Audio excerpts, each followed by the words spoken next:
ये कहानी है एक ईमानदार और मेहनती किसान रामू की। रामू एक छोटे से गांव में अपनी पत्नी, बेटा और बेटी के साथ रहता है। उसके पास बहुत अधिक संपत्ति नहीं थी, पर उसके दिल में अपने परिवार के लिए बड़े बड़े सपने थे। रामू का बेटा: बाबा, क्या हम बड़े होकर शहर में पढ़ाई करेंगे? रामू मुस्कुराते हुए: हाँ बेटे, पर उसके लिए हमें बहुत मेहनत करनी होगी।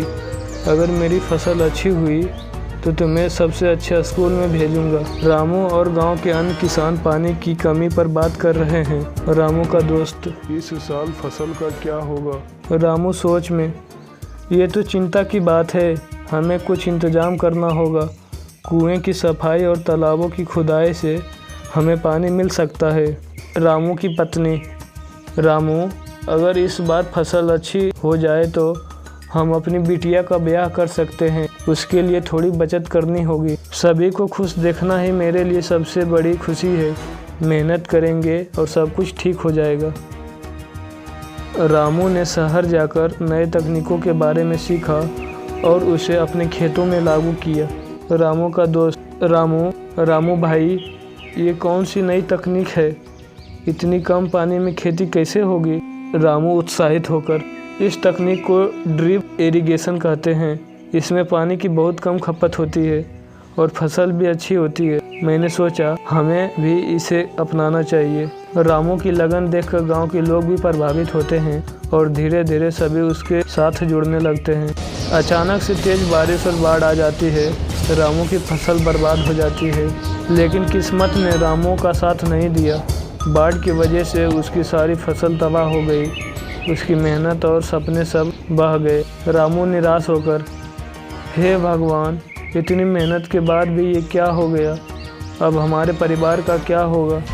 रामू निराश होकर गांव में अकेले बैठा है। तब गांव के बुजुर्ग उससे बात करते हैं: रामू बेटा, मेहनत और सब्र से ही ज़िंदगी चलती है। आज नहीं तो कल भगवान तुम्हारी मेहनत का फल देगा। रामू भावुक होकर: मैं हार नहीं मानूंगा, फिर से कोशिश करूंगा। रामू के साथ गांव के सभी लोग मदद के लिए आगे आते हैं। उस गांव का मुखिया: रामू, हम सब ने तेरी मेहनत देखी है। इस बार तुझे अकेले नहीं लड़ना पड़ेगा, हम सब तेरी मदद करेंगे। गांव वालों के समर्थन से रामू के दिल में नई ऊर्जा आ गई। सबने मिलकर उसकी खेतों को फिर से तैयार किया और इस बार पूरे गांव ने उसकी मदद की।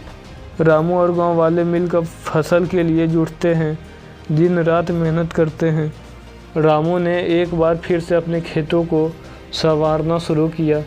इस बार वो गांव के लोगों के साथ मिलकर मेहनत कर रहा था और उसमें उम्मीद की नई किरण जाग गई थी। ये मेरा सपना नहीं, अब पूरे गांव का सपना है। हम सब मिलकर इसे पूरा करेंगे। फिर से मौसम खराब होने का संकेत मिलता है, लेकिन इस बार गांव वाले तैयार रहते हैं। रामू का दोस्त: रामू भाई, लगता है फिर से मौसम बिगड़ने वाला है, क्या करेंगे? रामू हौसले से: चिंता मत करो, हमने इस बार हर मुश्किल के लिए तैयारी की है।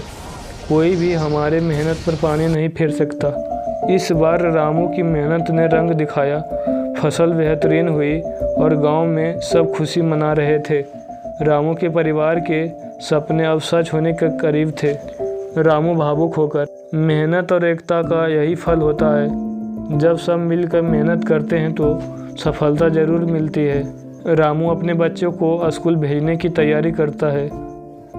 बाबा, अब मैं भी पढ़ाई करूंगा और गांव का नाम रोशन करूंगा। रामू गर्व से: तुम मेरी मेहनत का सबसे बड़ा सपना हो बेटा, अब तुम्हारे लिए सब कुछ करूंगा।